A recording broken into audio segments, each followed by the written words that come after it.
what I'm going to do is just to introduce about the process we have followed to build these 11 themes. And then we go one by one inside each theme. I think I will take about 15-20 minutes. Otherwise, I can make it shorter. We will see. So, we started about 1.5 years ago, 2 years ago, when Robert Madeline, the Director General of DG Connect, came with an idea of having a foresight which was different than any other foresight we may imagine, especially within the Commission circles. You know, in the Commission we run quite a lot of foresight, particularly in paper, Joint Research Center, and normally every DG has a kind of forward-looking side. But here the idea was really to inquire with the crowd, to crowdsource generation of ideas or visions of the future by taking a very long-term perspective, 2040, 2050, in a provocative way. We debated a lot, 2050 is too far away from now. We should not do that. But indeed, these in the end turned out to be quite interesting approach, because only that way you are able to really disconnect from what's going on today, which sometimes is good. And think about what could be really the very long-term prospects, particularly in the light of the technological development and scientific development. And as you probably know, within the DG Connect, we fund quite a lot of very long-term ICT research and science. And so basically we said, but if we want to engage with the thousands of people and inquire on their own aspirations and visions, then we need some place to make it feasible. We need some place where to host the content and allow people to co-create together. And then we said, then we have to create something different than a normal website. And here was the time where we decided to set up what we call the Futurium. So the Futurium is a bit of a hybrid between a social network, so like Facebook, for instance, where you can post whatever you want, the picture of the seaside, but also some interesting idea. You can vote it. But in Facebook you can vote just I like it. Here on the Futurium you have a bit slightly more complicated way of voting things. You post a vision and you say I desire it rather than I like it. And then to the vision you also associate the concept of likelihood that it would happen, which is more when you think about and you mobilize your rational side, which Facebook doesn't allow to do to some extent. So it's also a wiki because people can co-create and whatever, if you make a change and another person disagrees, then he can come and change what you wrote, and you can track with the revision system, like in Wikipedia, what people have done.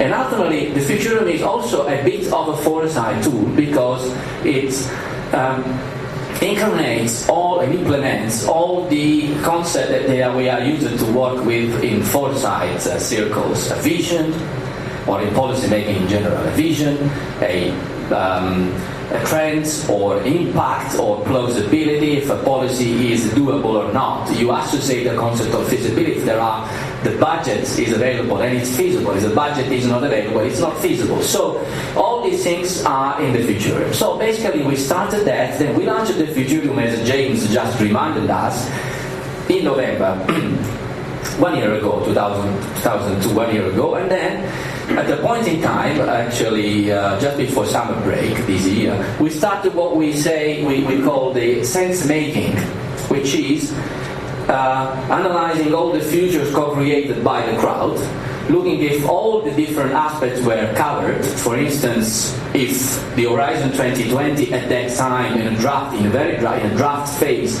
if all these main headings were covered, and then making the future robust, making the future consolidated and also enriched with the scientific evidence, saying, just bringing, of course, the outcome about the foresight, for instance. We have a library of more than 1,400 items in the future. So that's basically, this shows what we did.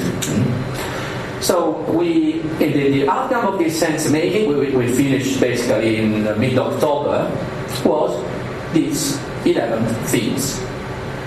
So these 11 themes, just to make it clear, are a synthesis of more than 200 co-created futures. Futures can be visions or can be trends.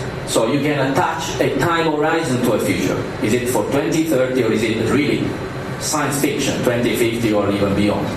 And so we made a synthesis of that. We got 87 very robust future, with details in their description. And the synthesis of that is the 11 themes that you got, I hope, a copy. But they are available on the Futurium for voting. Now, very quickly, we will go now, kind of machine gun, through all the 11 futures. You'll see that there will be some overlapping between them, but that's normal. Our job there was not to make really a perfect separation of concerns, but really to have an idea of what could be the possible issues, the challenges or opportunities that are associated with these long-term visions. And we grouped them, just for simplicity and to allow us to present them in a meaningful way, into two different groups. If you want, on one side, the people perspective, the human perspective, we see a future inside the human being. The human being being transformed by its contamination with the technology especially. And on the other side, on systems, the system level, the world in general, with all its complex dimensions like the economic dimension of the environment or jobs or employment or whatever, transformed by the technology. And so let me go one by one on these. The idea here is not to go deep, but you will have time, I hope, to go inside each of the themes and look at the narratives that are describing them, which might sound to be very close to fiction, and also look at the key issues that are underpinning, associated to these narratives. So the first group of themes that I'm going to present are really related to the human perspective, to the person. Transhumanistic era. Today, we already see early symptoms of what the human could be in 20, 30 years. So we can still call human, or maybe the transhuman. We see that already nowadays we are able to enhance our capabilities. And when I speak capability, we speak about both physical and cognitive capabilities. And there are a lot of technologies, both from ICT, but also from biomedicine, as you can imagine, that allow people to perform better. So the possible implications of these, and you see here actually what could be, in a few years, a few decades from now, we could see the emergence of what we call a plug-and-play human. It's really the same way computers have been in the last century. The ability to grow in vitro, or maybe even in situ, new organs and transplant them with success when they are no longer functioning the way they work, is a prospect that we can see. So the idea of a human with the super senses, it's emerging. So the main challenges you can see here in a few years, a few decades from now are, first of all, of a bioethical nature, as you can imagine, but also other type of challenges. Imagine that you use human enhancement technologies for offensive purposes. Already today people are able to build their own bombs and be a threat for entire states. You have seen this. Imagine when the human enhanced technology will be put to the limits. There will be a kind of need for regulating certainly that, and see what are also the threats, but also the opportunities to some extent in terms of performance and performing better, increasing productivity. You can see and you will read. The other aspect is that the similar technology that you use for enhancing the human, you can use for extending the life expectancy in a reasonably healthy way. And we already work for that. We have today a policy that say by 2020 we are going to extend 2 years the active and healthy aging of people. You know that. We have this policy. This is a policy of Barroso, basically, of Europe 2020. Now, with the fact that in few years we will be able really to replace the organs to inoculate hardware, nanorobots inside our blood or our biology, and be able to monitor the status of our physiology and have these status mirrored into it through big data. The big data of the physiological human mirrored into the virtual space, and if you couple that with the fact that we'll be able to monitor the status of the world and anticipate possible catastrophes or accidents or any other threat coming from the environment, well, you can imagine that really you can keep to the minimum the risk of people dying earlier, or so extending the life duration. A prospect of a supercentenarian society is there.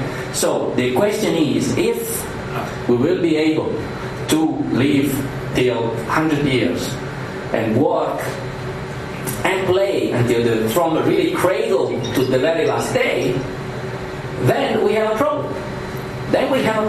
We have a lot of opportunities and we might have a fantastic time. I'm sure we will. But we will have also a problem. Because we might end up in a situation where 10% or even less percent of people on Earth will be able to sustain the rest of the humanity and the environment. So what I'm saying is the cake, if you take the cake and as a pie, and this is the total job needed to sustain humanity, this can be taken by a small percentage of the population. So jobs will become an even scarce resource, more scarce and scarce than it is today. So if fewer people will work and will be able to sustain all, what the others will do. So we will see here a possible tension ahead. We already see early symptoms of these tensions. So a prospect of a new, let's say, system that could overcome this problem, in a system that would allow people to, for instance, get a part of their retirement rights, not when they are 80 years old, but when they are 30 years old, and mix, the linear learning, marrying, and then working, and then retiring. The linearity of our lifestyles basically will change. And so the idea of a new welfare that is more flexible could emerge, and that's something that came last year, by the way, this idea in this room, or here in our event. So learning will also be changing dramatically, because with the continuous pace of technological development, we will see there will be more and more need to learn what the new technological and scientific development will bring to us. And so if we are going to change jobs 10 times in our life, we will have to learn new skills. So the issue of skills and learning will be a constant policy issue. There is no doubt about that. So the point is, how can we sustain an educational system for the whole life? And so here is the place where ICT can help a lot, because we can imagine that new technology coming from mixed reality technologies, for instance, will allow us to have the virtual classrooms of tomorrow, where people enter into a classroom and there have really the full experience of being a university classroom, where they can learn new skills, interact in real time with their teachers and the other students, and experiment and learn by playing, by experimenting together with the others. So those kind, I just want to take a little parenthesis. These kind of things can be very futuristic, but could be also things that have a relevance already today. Imagine that if you have the right infrastructures and you can build a virtual classroom in 100 European cities, but really the virtual classroom that is already for the next 2-3 decades. I'm sure that in Korea or in China they have already thought of that. And this is part of possible infrastructure, because when you invest in that, you not only do something that allows students from all around Europe not to move around any longer, but to study from their own cities and cross-fertilize all the offer with the demand. But at the same time, you give an opportunity to the supply side to offer the best technologies to the industry, to offer the best technology to implement the European classroom of the future. So you can link each and every of these things to very concrete possibilities that could already be started today. So we have others, the hyper-connected human, which is very important. I mean, it's more a thing that is very close to the things that the EIF has traditionally dealt with.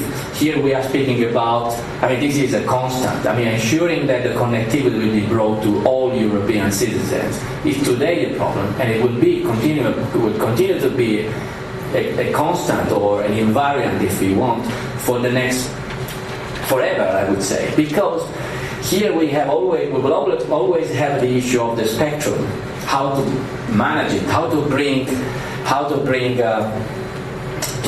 the benefits of the digital technology to everyone, every European. There will always be the risk of having a gap between those who can afford the latest, the top speed connectivity and those who cannot. But the issue is not only limited to when we speak about connectivity, not to the connectivity only. We have to think about the other issues, the big data and the cloud.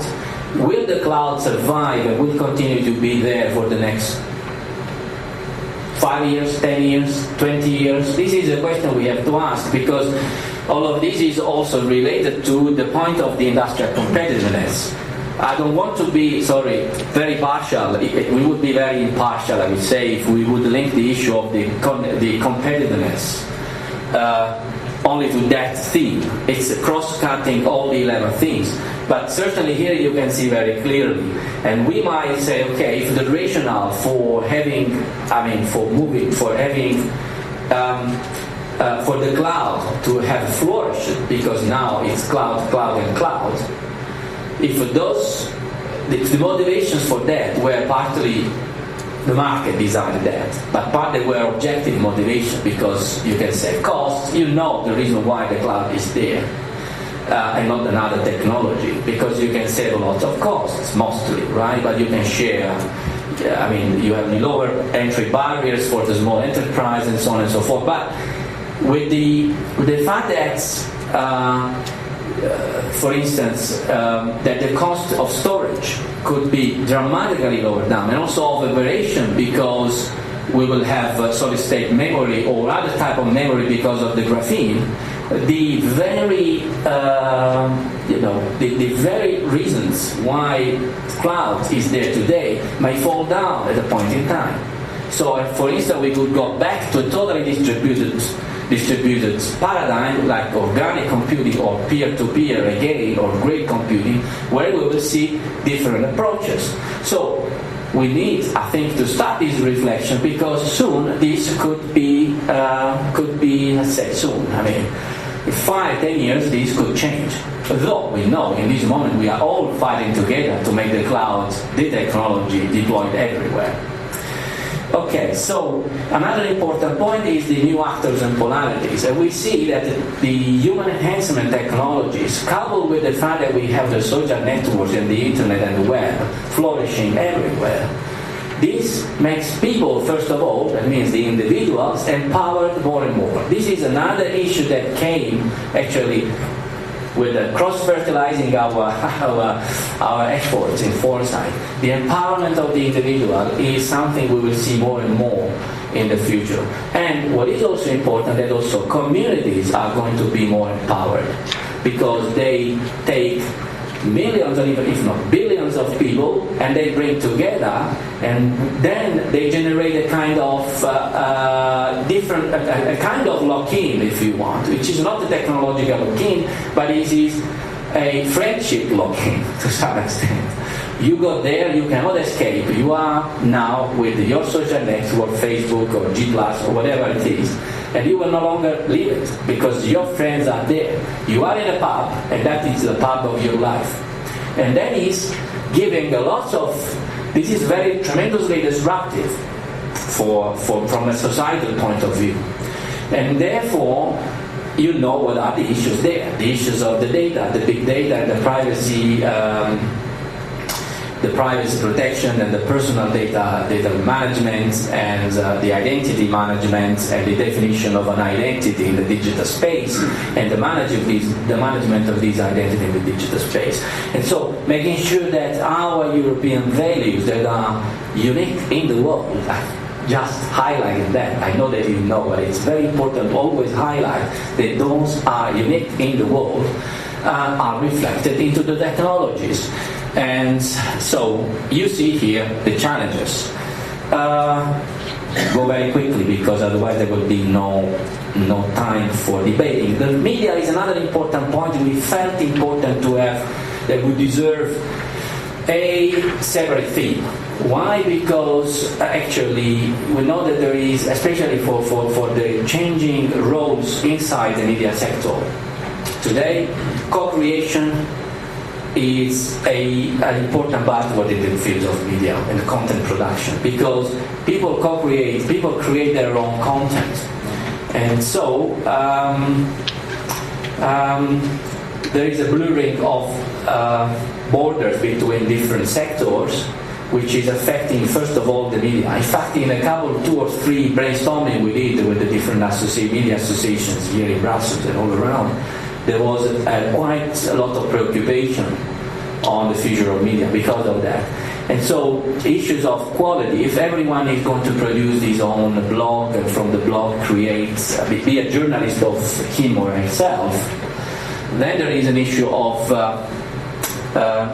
quality, of trust of the content created, and therefore it's important also the issue of copyright. Our new copyright schemes that take into account the fact that we co-create content needed, and that's very important. Art, science, and humanities was also quite an important issue. I mean, looking at the scientific part, for instance, the fact that today we are able to use the most sophisticated computing or data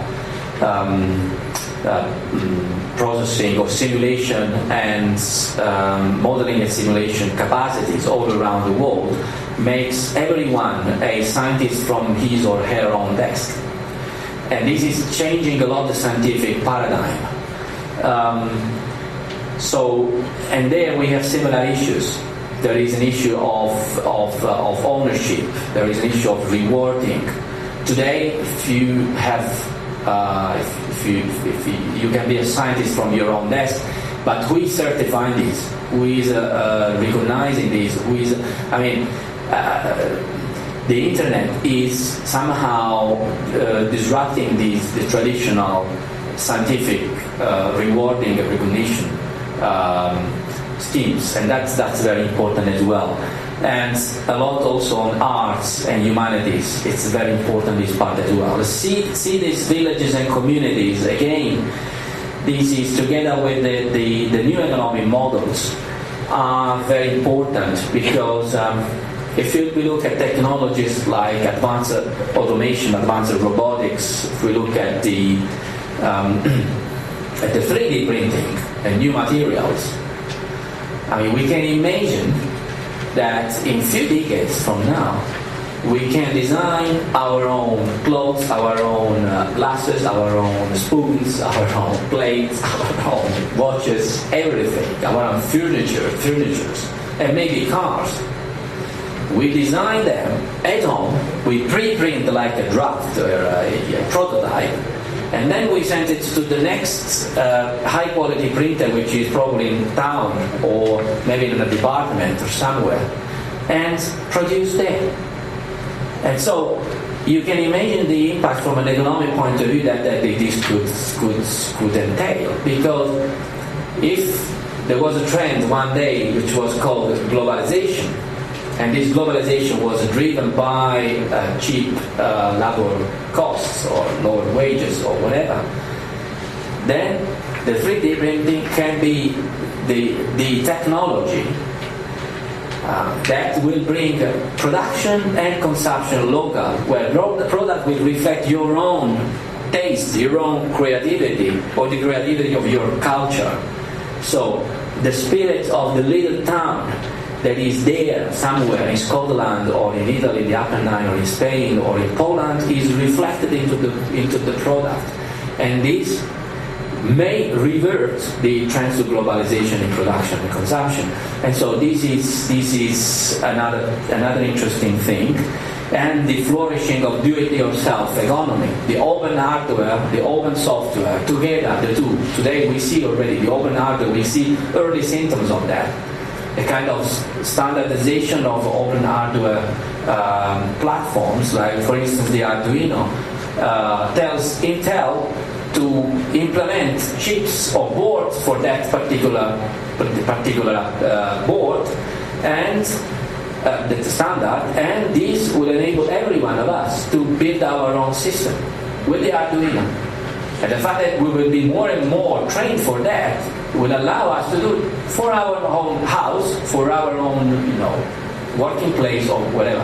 I mean, this is something that's okay. There are also other aspects that are in the theme that are more on the economic models as such.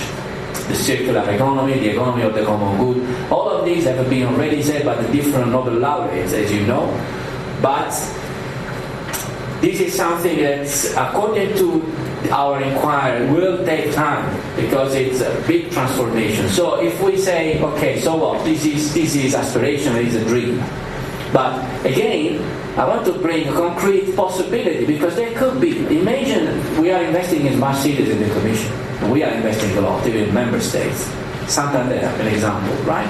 We were with the mayor of the Santander 3 weeks ago. We said, do you think that in Santander, if the Spanish government would allow you to create a kind of islands, isolated from the rest of Spain, together with other cities? We identified 10 cities in Europe, the smart cities, where you can really prototype and test these new economic models, really the geo-localization of production and consumption, not just on the agriculture, on the foods and the product. This we already know, we invest a lot in that. But also on the industrial side. It could be interesting, and maybe in the same smart cities we test a new, people in that city will escape from the welfare system. Sorry, I should not say this, but maybe it could be done. It's just a matter of doing the right, networking and politics for that. And I don't know, maybe it's too utopistic, but in that city, people would work until the very last day, and would be able to take their own retirement when they are 30 years old for 5 years, and then will start back with another job. I mean, is this feasible? This is where Europe could take a different step and say we lead really the world in another direction. If we try to catch by using the same things we have done with the last century, probably we lose. They probably will lose. Probably.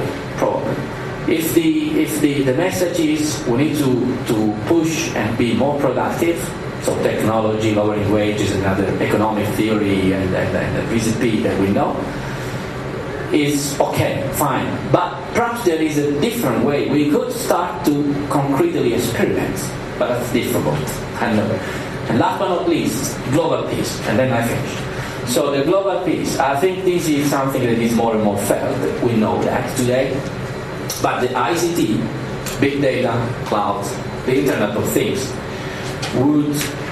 are leading us in a situation, will lead more and more the society in a situation where few can control and see and control what the many do, and the other way around, where many have the possibility to see what the few do. So the government needs to respond more interactively to what they do. So there is this aspect that is emerging from this part. There is a point of trust, surveillance. So there is the point of the fundamentalism that the race of the middle class, which that other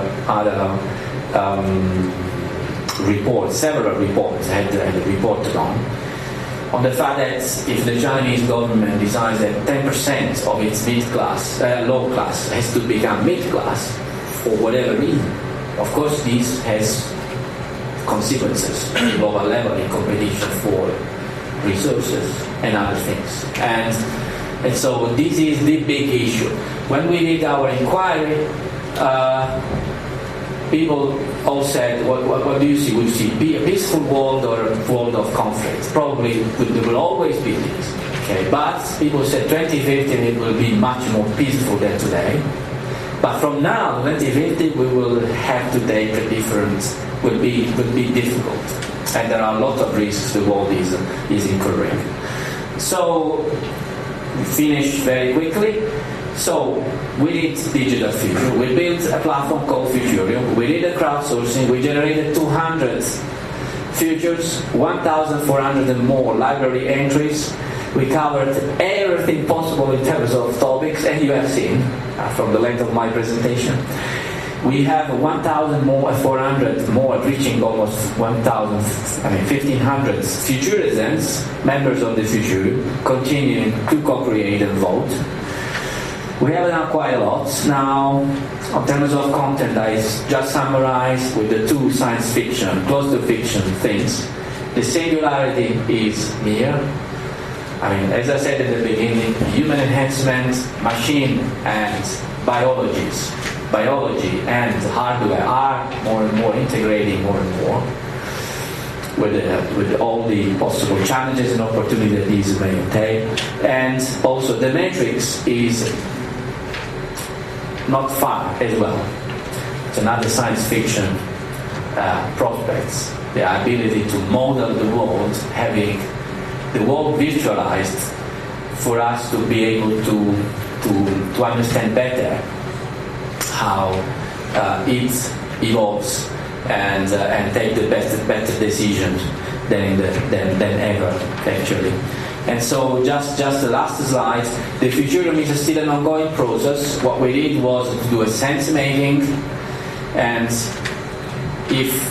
so first I invite you to become a member of the Futurium, but even if you are not a member, you can vote the 11 themes according to their impacts or relevance of the theme, and secondly according to the timing. You got a postcard there that explains how to do that.